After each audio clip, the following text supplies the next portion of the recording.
الحمد لله وكفى وسلام على عباده الذين اصطفى أما بعد فقد قال الله تعالى أعوذ بالله من الشيطان الرجيم بسم الله الرحمن الرحيم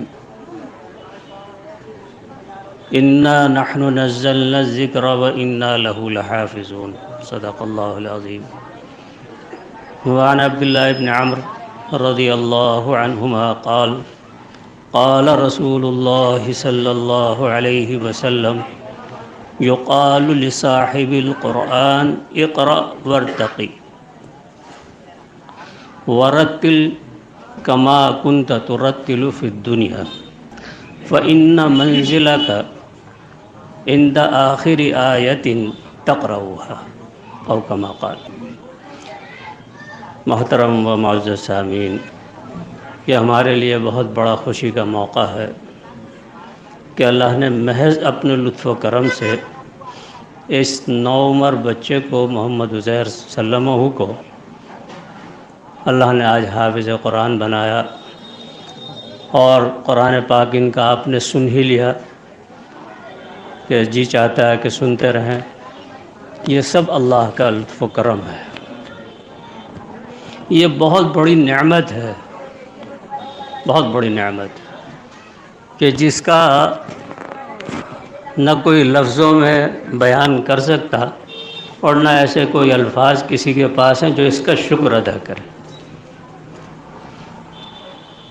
چنانچہ حدیث پاک کے اندر ہے کہ جس کو اللہ سبحانہ تعالی نے قرآن پاک کی دولت عطا فرما دی اور پھر وہ اپنے سے دوسرے کو دیکھ کر للچائے، کوئی چیز اس کے پاس دیکھ کر، تو وہ قرآن کی اس نے ناقدری کی.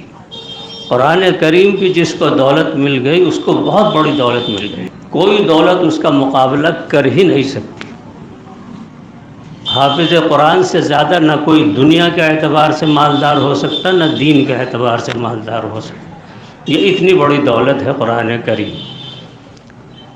اس حافظ قرآن کو اللہ تعالیٰ قیامت کے دن کہے گا اقرا ورتقی، پڑھتا جا اور چڑھتا جا، اور تیری آخری منزل وہی ہوگی جہاں تو رک جائے گا جس آیت پر. تو بہت سے تو ماہرین ہوں گے جو قرآن پاک پڑھتے رہتے تھے، تو وہ تو آخری ہی آیت پر رکیں گے. جتنے قرآن پاک کی آیتیں ہیں اتنے ہی جنت کے درجات ہیں. کچھ ایسے ہوں گے جو 100 آیتوں پر رک جائیں گے، کوئی 200 پر، کوئی بہرحال 6000 سے اوپر قرآن پاک کی آیات ہیں، اتنے ہی درجات ہیں. یوں فرمایا جناب رسول اللہ صلی اللہ علیہ وسلم نے کہ کسی پر حسد کرنا جائز نہیں سوائے 2 آدمیوں کے، ایک حافظ قرآن، ایک مالدار سخی. یہ 2 آدمی جس کو اللہ نے قرآن کی دولت دے دی اور وہ اس میں رات دن مشغلے میں لگا رہتا ہے، تو یہ قابل رشک انسان ہے. اس کو دیکھ کر جو ہے رشک کرنا جائز. حسد تو کسی معنی کر جائز نہیں ہے، کیونکہ حسد کے معنی یہ ہے کہ کسی کے پاس کوئی نعمت دیکھ کر جلنا، کہ کسی طرح سے یہ نعمت اس سے چھن جائے، میرے پاس آئے نہ آئے. یہ حرام ہے. یہ تو بندے کو کچھ کہنے کا حق ہے ہی نہیں. یہ تو اللہ کی تقسیم ہے، جس کو جو چاہے دے دے. جو جس کے مناسب تھا اللہ نے اس کو دے دیا.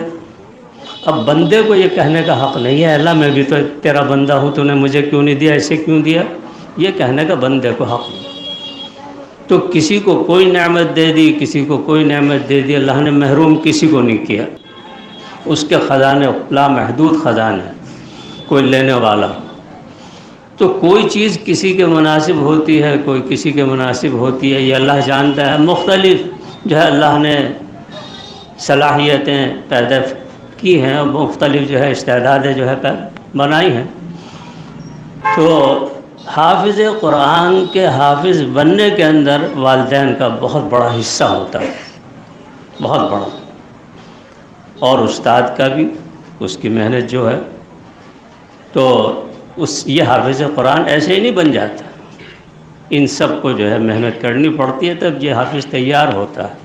اور پھر اس کا یہ مقام کہ یوں فرمایا کہ اس حافظ قرآن کے والدین کو اللہ قیامت کے دن ایسا تاج مرحمت فرمائیں گے، ایسا تاج پہنائیں گے کہ جس کے سامنے سورج بھی شرمائے گا، سورج کی روشنی بھی ماند ہو جائے۔ ذرا اندازہ لگاؤ کہ جس کے والدین کا یہ اعزاز اور اکرام ہو رہا ہو، اس حافظ قرآن کا اللہ کے یہاں کیا درجہ ہے۔ اب ذرا اندازہ لگاؤ کہ یہ سورج اگر کسی کے گھر میں ہو تو کیا، یعنی یہ سورج اتنا فاصلے پر، ساری دنیا اس سے روشن ہو رہی ہے، اگر یہ کسی کے گھر میں آ جائے تو بھائی یہ بہت بڑی دولت ہے، بہت بڑی دولت ہے۔ تو ایک تو نیت یہیں بیٹھے بیٹھے یہ کر لو، اللہ نے اگر زندگی دی ہے تو انشاءاللہ اپنی اولاد میں، بچوں میں، پوتوں میں، جو ہے نواسوں میں، جو ہے کسی نہ کسی کو ضرور ہم حافظ بنائیں۔ اور بھائی اگر نہیں بھی کسی کا تو یہ حافظ قرآن جو بنتے ہیں، ان کی جو ہے ان کی نیت کر لو کہ انشاءاللہ ہم اپنے خرچے سے یا اپنی جتنی بھی ہماری حیثیت ہے اس کے اعتبار سے ہم یہ حافظ قرآن جو ہے ان کو بنائیں، اس میں بھی حصہ ہو جاتا ہے۔ تو بہرحال جب پتہ چلے گا اس حافظ قرآن کا قیامت کے دن، جب اس کی سفارش سے اللہ تعالیٰ خاندانوں کی بخشش فرمائے گا جن کے لیے جہنم واجب ہو چکی ہوگی، اور اس حافظ قرآن کی سفارش سے اللہ کہے گا جا اچھا اس کو بھی معاف کیا جائے، اس کو بھی لے جائے، اس کو بھی لے۔ ماں باپ، دادا دادی، نانا نانی، ساس سسر وغیرہ یہ تو ہیں ہی، یہ تو ہیں ہی، اور اس کے علاوہ پتہ نہیں کتنے خاندانوں کو یہ بخش پائے۔ قرآن اتنی بڑی دولت ہے۔ تو جس حافظ قرآن کے والدین کو اللہ یہ اعزاز اور اکرام فرمائے تو اس کا خود کیا حال۔ اس حافظ قرآن کے بارے میں ہے جو فرمایا یہ قرآن اتنی بڑی دولت ہے کہ جس نے الف لام میم پڑھ لیا تو 30 نیکیاں اس کے نامہ اعمال میں لکھی گئی۔ اندازہ لگاؤ، یہ 3 حرف ہیں الف لام اور میم، جس میں کچھ خرچ نہیں ہوتا، کوئی وقت نہیں، اور تو کتنا کما سکتا ہے یہ حافظ قرآن، چلتے پھرتے اٹھتے بیٹھتے، اس کی نیکیوں کا کوئی شمار کر ہی نہیں سکتا۔ قرآن کو اللہ نے یہ درجہ عطا فرمایا، قرآن کو ایسی فضیلت ہے تمام کلاموں پر، جیسے اللہ سبحانہ و تعالیٰ کو تمام مخلوقات پر۔ ساری مخلوق اللہ کی ہے، اور یہ ساری جتنی مخلوق ہے یہ اللہ کا کنبہ ہے، تو اللہ تعالیٰ ہی خالق ہے، اللہ ہی ان سب کا مالک ہے۔ جب چاہا دنیا میں آ گئے، جب چاہا بلا لے گا دنیا سے۔ یہ ہمیں جو کچھ اللہ نے دیا ہے یہ بطور امانت ہے، اللہ اپنی امانت جب چاہے واپس لے۔ تو قیامت کے دن یہ 3 چیزیں ایسی ہوں گی کہ جو اللہ کے عرش کے سائے میں ہوں گی۔ ایک تو یہ قرآن، اس کو اللہ خاص درجہ عطا فرمائے گا، اور یہ قرآن جھگڑے گا۔ کس طرح فرمایا کہ جو جس کا قرآن کریم پڑھنے پڑھانے کا مشغلہ رہا اور جس نے قرآن کریم کا حق ادا کیا، تو یہ اللہ سے جھگڑ کر اس کے درجے بلند کرائے کہ اللہ اس کی یہ مجھے جو پڑھتا تھا کبھی رات میں، کبھی دن میں، کبھی کھڑے ہو کر، کبھی نماز میں، کبھی، اے مولا کریم اس کو جو ہے تاج مرحمت فرمائے۔ تو اللہ جو ہے کرامت کا تاج مرحمت فرمائے گا، پھر کہے گا کہ اللہ اور اس کو جو ہے اور نوازیے، اور اس کا تو پھر اللہ اکرام کا جوڑا پہنائے گا، اکرام کا جوڑا پہنائے گا۔ پھر یہ کہے گا کہ اللہ آپ اب اس سے راضی ہو جائیے، تو اللہ سبحانہ و تعالیٰ کہے گا کہ میں جو ہے اس سے راضی ہوں۔ تو اس سے بڑی دولت اور کیا ہو، اس سے بڑی دولت کیا ہو کہ اللہ سبحانہ و تعالیٰ خوش۔ تو یہ قرآن اللہ سے کہہ کر سفارش کر کے اس کے مرتبے درجے بلند کرائے کہ اللہ اس کو اور دیجیے، اللہ اس کو اور دیجیے۔ اور بھائی اسی طرح سے امانت یہ جھگڑے گی، ہر چیز جو ہے بندے کے پاس جو ہے وہ امانت ہے، آنکھ ہے، کان ہے، ناک ہے، اور ان سب چیزوں کا اللہ کے یہاں سوال ہوگا۔ قرآن میں اس کا ذکر ہے، ثم لتسألن یومئذ عن النعیم، ضرور بھی ضرور تم سے اللہ اپنی نعمتوں کا جو ہے سوال کرے گا کہ بتاؤ میں نے تمہیں نعمت دی آنکھ کی، تم نے اس کا حق ادا کیا تھا؟ نہیں۔ کان جس سے ہم سنتے ہیں، اور اسی طرح یہ زبان جس سے ہم ساری چیزیں شمار ہی نہیں کر سکتے اللہ کی نعمتوں کو۔ وَإِن تَعُدُّوا نِعْمَتَ اللَّهِ لَا تُحْصُوهَا، تم شکر تو کیا ادا کرو گے، اگر میری نعمتیں شمار بھی کرنا چاہو تمہارے بس کا نہیں، شمار نہیں کر سکتے۔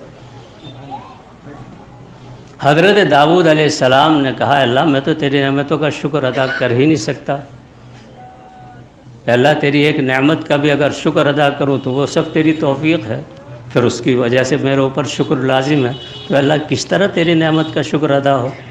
تو اللہ سبحانہ و تعالیٰ نے فرمایا داؤد بس نعمت کا شکر ادا ہو گیا، یعنی تیرا اپنے آپ کو عاجز سمجھ لینا، اے میرے مولا تیری نعمتیں اس قدر ہیں، مولا میں تیری ایک نعمت کا بھی زندگی بھر سجدے میں پڑا رہوں اور شکر ادا کروں، تیری ایک نعمت کا بھی شکر ادا نہیں کر سکتا۔ تو اللہ نے فرمایا داؤد بس شکر ادا ہو گیا۔ جب بندہ ایک گھونٹ پانی پی کر کہتا ہے سبحان اللہ الحمدللہ، تو اللہ بہت خوش ہوتا ہے، بہت خوش ہوتا ہے۔ ایک لقمہ کھا لیا اور کہا الحمدللہ، اے اللہ تیرا شکر۔ کھانے کی تعریف نہ کرو، جس نے یہ کھانا دیا اس کا شکر ادا کرو، اس کی جو ہے حمد بیان کرو، اللہ بہت خوش ہوتا ہے۔ یوں فرمایا حدیث پاک میں جو آدمی کھانا کھانے کے بعد دعا پڑھ لے الحمدللہ الذی اطعمنی ھذا الطعام ورزقنیہ من غیر حول منی ولا قوہ، کہ تمام تعریف اس اللہ کے لیے جس نے ہمیں یہ شکم سیر کیا اور ہمیں کھانا کھلایا، ہمارے بس میں نہیں تھا، آسمان سے پانی برسانا، زمین سے غلہ اگانا ہمارے بس میں نہیں تھا، تو اللہ اتنا خوش ہوتا ہے، اتنا خوش ہوتا ہے کہ پچھلے سارے گناہ اللہ معاف کر دیتا، سارے گناہ معاف کر دیتا کہ میرے بندے نے میری نعمت کی قدر کی۔ اور جب اس آنکھ کا غلط استعمال کرتا ہے تو اللہ تعالیٰ کو اتنا جلال آتا ہے کہ اچھا میں نے اس لیے تجھے آنکھ دی تھی کہ تو اس سے غیر محرموں کو جو ہے نظارہ کرتے پھرے، تو وہ چاہے تو اس آنکھ کو پھوڑ دے، یہ اس کا کرم ہے کہ جو ہے فوراً انتقام نہیں لے۔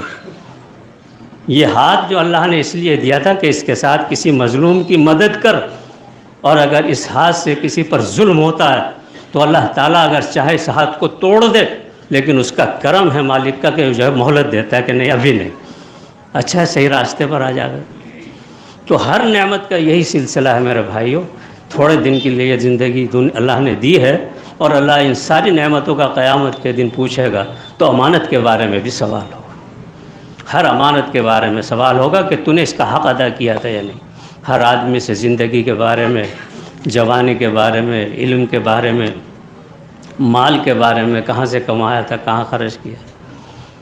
اور اسی طرح میرے بھائیوں ایک چیز اور ہے جس سے ہم بہت زیادہ غفلت میں ہیں، اور ان پڑھ نہیں پڑھے لکھے غفلت میں ہیں، وہ ہے رشتہ داری، قرابت داری،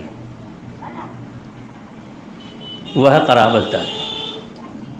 اگر سروے کرو گے تو ہزاروں میں کوئی ایک آدھ نکلے گا جو رشتہ داری کا پاس رکھتا ہے، ورنہ سب نے جو ہے کسی نے کسی سے بگاڑ رکھی ہے، کسی نے کسی سے بگاڑ رکھی ہے، کہیں بھائی بھائی کی نہیں بنتی، کہیں بہن بھائی کی نہیں بنتی، کہیں باپ بیٹوں کا جھگڑا، یہ حالانکہ اس کی اتنی بڑی ہے، یہ اس کو بھی اللہ تعالیٰ اپنے عرش کے سائے میں جگہ عطا فرمائے گا، یہ بھی جھگڑے گی اور جو ہے کہے گی من وصلنی وصلہ اللہ ومن قطعنی قطعہ اللہ، کہ اللہ جس نے مجھے جوڑا اے اللہ تو اس کو آج اپنی رحمت سے ملا دے، اور جس نے مجھے توڑا اے اللہ آج تو اس کو اپنی رحمت سے الگ کر دے۔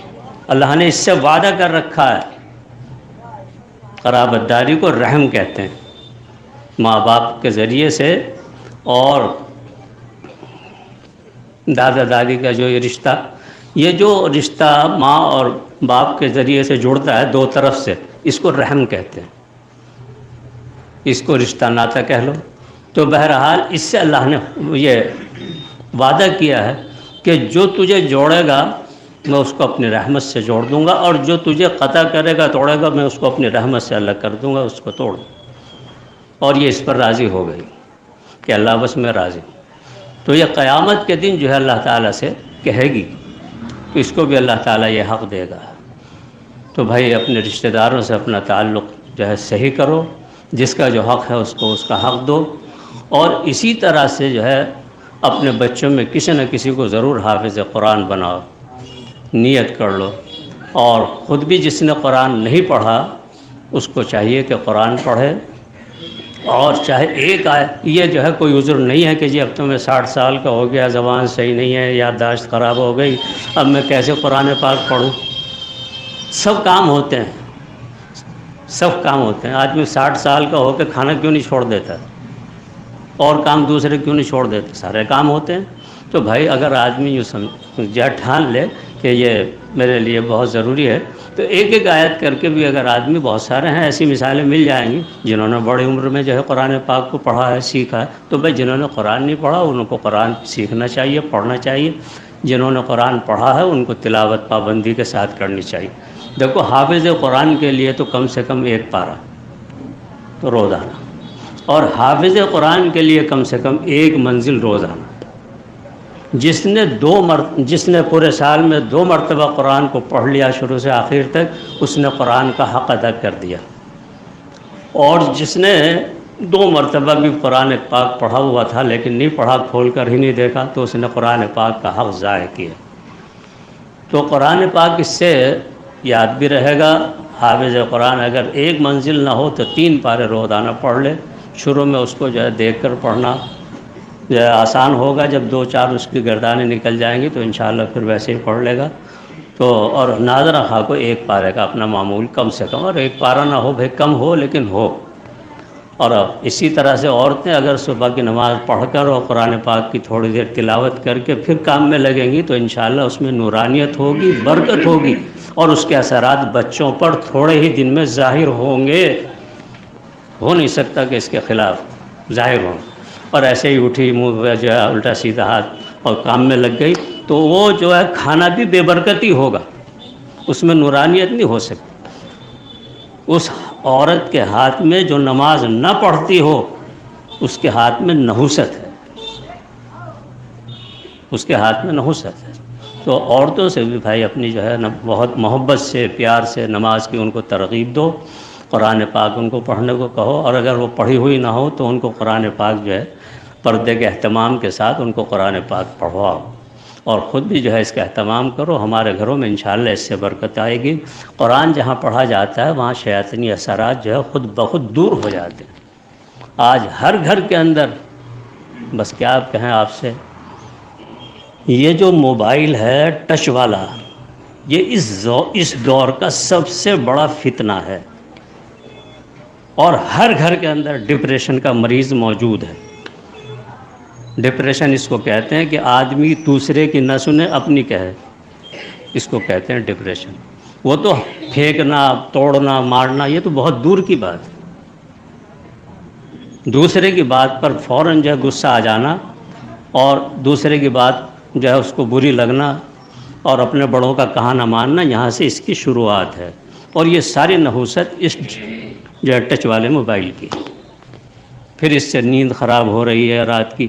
چنانچہ جب رات کے 2 حصے گزر جاتے ہیں، اللہ کا منادی پکارتا ہے کوئی توبہ کرنے والا اس کی توبہ قبول کر لیں، ہے کوئی اپنی حاجت کا سوال کرنے والا اس کا سوال پورا کر دیں، ہے کوئی ہم سے کوئی ضرورت کا مطالبہ کرنے والا اس کی۔ اور یہاں کیا حال ہے، 2/3 رات گزرنے کے بعد، 2/3 رات تو وہی تباہی چیزوں میں جو ہے گزارتے ہیں، اور جب اللہ سے مانگنے کا وقت آتا ہے، جاگنے کا وقت آتا ہے، اس میں سو جاتے ہیں، اور بہت سے تو جو ہے صبح کی نماز بھی اس میں غائب کر دیتے ہیں۔